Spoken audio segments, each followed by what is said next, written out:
இருப்பவன் இங்கேயே நிலைப்பதில்லை. யாரும் இதை விட்டு போனவன் திரும்பவில்லை. மறுப்பவன் இதனை யாரும் இல்லை. மனதில் ஆசைகள் மட்டும் குறையவில்லை.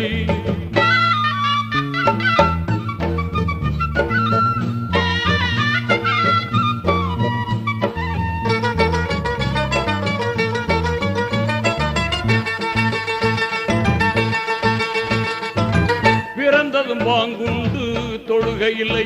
அவன் இறந்ததும் தொழுகைக்கு பாங்கு இல்லை.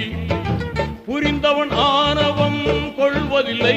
இதை புரியாதவன் அறிவு தெளிவதில்லை.